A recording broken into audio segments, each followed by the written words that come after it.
तुम्हाला जर गांडूळ खतापेक्षा क्वालिटीचं खत बनवायचं असेल ना, तर हा व्हिडिओ तुमच्यासाठी. आता मी नेहमीच काहीतरी उलटं सुलटं काहीतरी सांगत असतो, ज्याच्यामधनं फक्त मॅनपॉवर कमी झाली पाहिजे, आपला त्रास कमी झाला पाहिजे, ह्या गोष्टी सांगत असतो. आता तुम्ही म्हणाल की गांडूळ खतापेक्षा बारीक खत सांगतोय म्हटल्यानंतर काय ह्या सांगणार आहे, तर 100% तुम्हालाही त्रास कमी, मेहनत कमी, सगळ्या काय गोष्टी दोन्हीचं सर्व विश्लेषण सांगतो. असं अर्धवट सांगणार नाही, विश्लेषण सह सांगेन, कारण मी जो काही व्हिडिओ बनवतो पूर्ण सांगत असतो. तर आता गांडूळ खताचं पेड घ्यायचं तर 1000 रुपये लागतात. त्याला लावायचं जर म्हणलं तर काही लोक लोखंडाचं करतात, माझ्यासारखा मॅन्युअल केलं होतं, हे एक तुम्हाला करावं लागतं. त्याच्यानंतर तुम्हाला त्याच्यामध्ये पावसाचं म्हणजे जे काय बेड लावणार आहे ती जागा व्यवस्थित ठेवावी लागते, पावसात त्याचं पाणी पडलं नाही पाहिजे, ती एक करायची. परत काय करायला लागतं तर उंदरं त्यातनं होल मारू नयेत त्या बेडच्या खालनं, ते एक लक्षात घ्यावं लागतं. आणि उंदराने होल नाही मारलं तर त्याच्यावरनं जी काय मुंगसं येऊन उंदीर आपलं त्यातलं गांडूळ खातात, ते एक करावं लागतं. आणि सगळ्यात मोठं म्हणजे त्याच्यावरती पाणी मारत बसणे, ह्या सगळ्या गोष्टी करावं लागतात.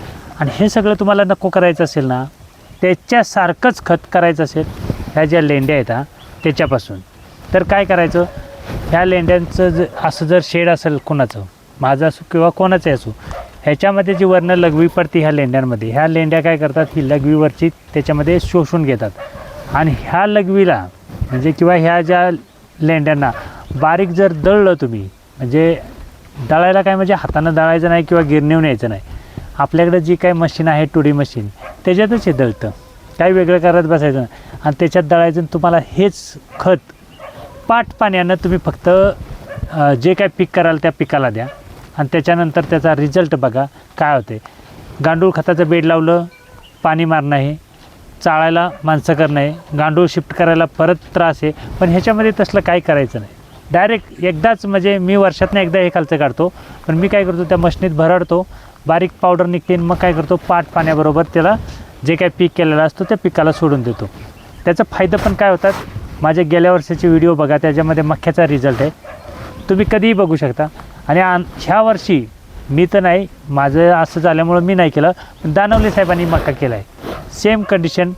तुम्ही त्यांच्या मक्याचा व्हिडिओ त्यांच्याकडनं घ्या, काही लोकांकडे त्यांचा नंबर आहे, सेव्ह आहे सगळे, तुम्ही त्यांच्याकडनं त्यांच्या मक्याचा व्हिडिओ घ्या, तुम्हालाही कळेल काय करायचं आहे. 25% रासायनिक आणि 70 ते 75% लेंडीची खताची पावडर घ्या आणि तुम्ही पीक करा. त्याच्यानंतर काय शेतामध्ये रिझल्ट येतो ते बघा. ह्याला काही दळायचं म्हटलं तरी हे काही जास्त वेळ लागत नाही, आरामशीर होतं. आणि काय तुम्हाला ते काही कायम शेतात टाकत बसायचं आहे का नाही, जिथून पाणी जाणार आहे तिथं एक एक गोण टाकायची एका वापामध्ये आणि शांत बसायचं. पण त्याचा जो क्वालिटी रिझल्ट येतो तुमच्या गांडूळ खतापेक्षा येतो. आणि हे जर लेंडीचं गांडूळ खत बनवत असाल तुम्ही, बघा मी काय सांगतो आहे, लेंडीपासून जर गांडूळ खत बनवायचं असेल तर ह्या लेंडीला ओली व्हायला लागते. आणि ओली होण्यासाठी आपण त्याच्यावरती पाणीचं स्प्रे करतो.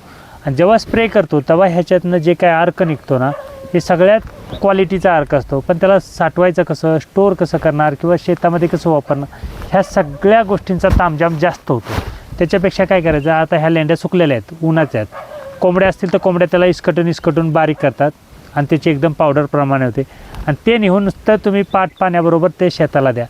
तुम्ही मेथी घासाला द्या, दशरथ घासाला द्या, तुतीला द्या, मक्याला द्या, जे काय तुम्ही शेती करणार आहे त्या शेतीमध्ये ते पाट पाण्याबरोबर सोडा आणि त्याचा काय रिझल्ट येतो आहे तो पहा, नंतर मग मला सांगा. आता काही लोक विचारतील की ह्याच्यात कंटेंट काय आहे, मग मला पण माहिती आहे, कारण खरं सांगणाऱ्याला पुरावे विचारलं जातं. तर कंटेंट वगैरे काय चेक करायचं असेल ना, तुम्ही एकदा मक्यामध्ये टाका आणि तो मक्का जो काही येईल ना तुमचा, त्याचं कंटेंट चेक करा, मग त्याच्यामध्ये किती अंश आलं, काय आलं हे तुम्हाला कळेल. आता कंटेंट वगैरे सांगायची काही गरज नाही, कारण हे मेंढी आजारी होणं किंवा मेंढींना त्रास होणं हे त्यांच्या लघवीचंच कारण असतं. आणि हे जर ह्या लेंड्यातनी सुकलं, ह्याची पावडर जर बारीक झाली तर मात्र हे शेतामध्ये क्वालिटीमध्ये मक्का येतो. कोणतंही पीक, मक्काच नाही, मक्का हा खदाड पीक असल्यामुळं त्याच्यासारख्याला जर हे टाकलं, पण मात्र पाणी त्याला कंपल्सरी द्यावं लागतं, कारण हे एकदम गरम असतं. तर अशा प्रकारे हे एक लेंडी खताचा वापर होतो.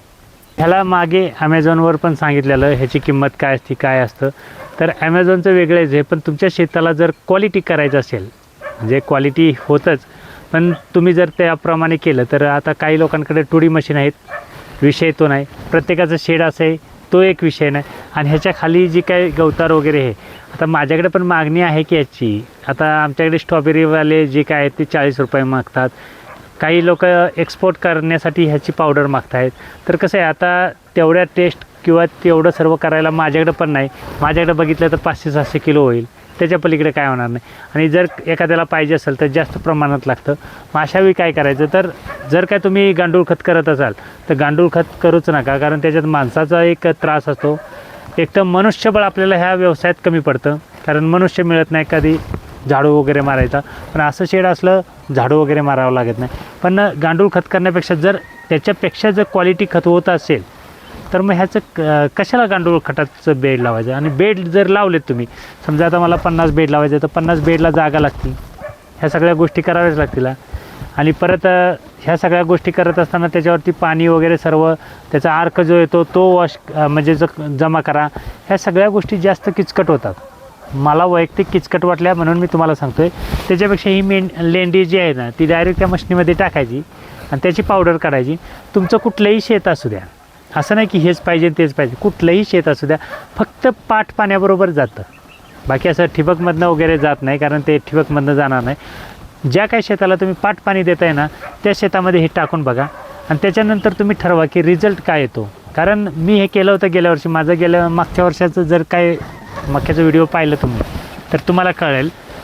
आणि जे काय सांगतात ना 45 दिवसातनं गोण्या टाका एकरात, काही गरज नाही, हे फक्त टाका आणि त्याच्यानंतर जो काय तुमचा रिझल्ट येईल ना तो तुम्ही पहा.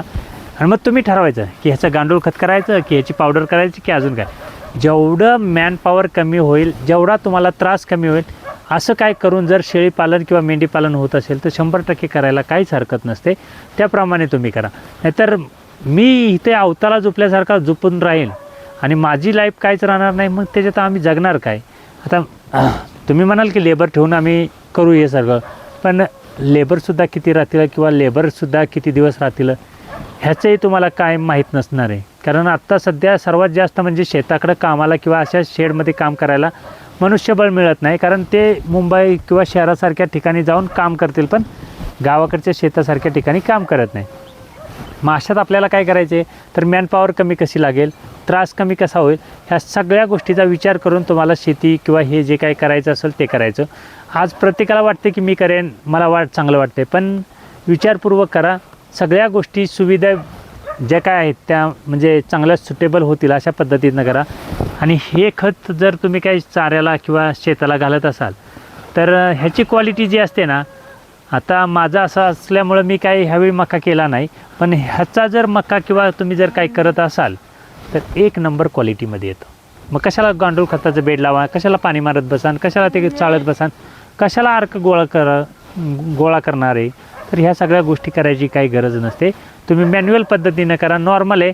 आता टुडी मशीन तर सर्वांनीच घेतल्यात आहे, फक्त ह्याला नेऊन त्याच्यात दळायचं आहे. आता तुम्ही म्हणाल की आम्ही गव्हाचा भुस्सा दळतो आहे, हरभराचं चाललं आहे, तुरीचं चाललं आहे, आता तुम्ही लेंड्यांचं 100% होतं बाबांनो. सगळं काय होतं तेच तुम्ही चारा जो काय करणार किंवा जी काय शेती करणार आहे पाट पाण्याबरोबर शेताला द्या आणि त्याच्यानंतर तुमच्या शेतीला काय रिझल्ट येतो आहे ते पाहण्यानंतर मला सांगा की हे आहे ते काय खोटं आहे की खरं आहे. कारण आपण काय केलं की ह्याच्यामध्ये गुंतागुंतीचं जास्त ऑप्शन ठेवलं. दिवसभर ह्याच्या मेंढरांमध्ये मॅन्युअलमध्ये एकदम बिझी शेड्यूल राहतं. तुम्हाला दुसरं काय विचार करायला म्हणजे दुसरं काय करू ह्याच्यामध्ये तुम्हाला समजणारच नाही. कारण सकाळी झाडू मारायचं आहे, दुपारी किंवा संध्याकाळी परत झाडू मारायचा असतो आणि दिवसाची तुम्हाला कन्सेप्ट असते बाहेर उन्हात सोडलं पाहिजे, बाहेर फिरलं पाहिजे, त्यांचं पाय मोकळं झालं. ह्या सगळ्या गोष्टीने आपण त्या सगळ्या ह्याच्यामध्ये मेंटली डिस्टर्बमध्ये ते सगळं मेंढरातनी आपणच मेंढरो झाले. तर तसं न करता आपण थोडं रिलॅक्स राहा, थोडं विचार करा, थोडं सोप्या काय गोष्टी होतील त्या तुम्ही करा. 100% बघा गांडूळ खतापेक्षा ह्या लेंडीच्या पावडरला जो रिझल्ट आहे तो एकदम क्वालिटी आहे.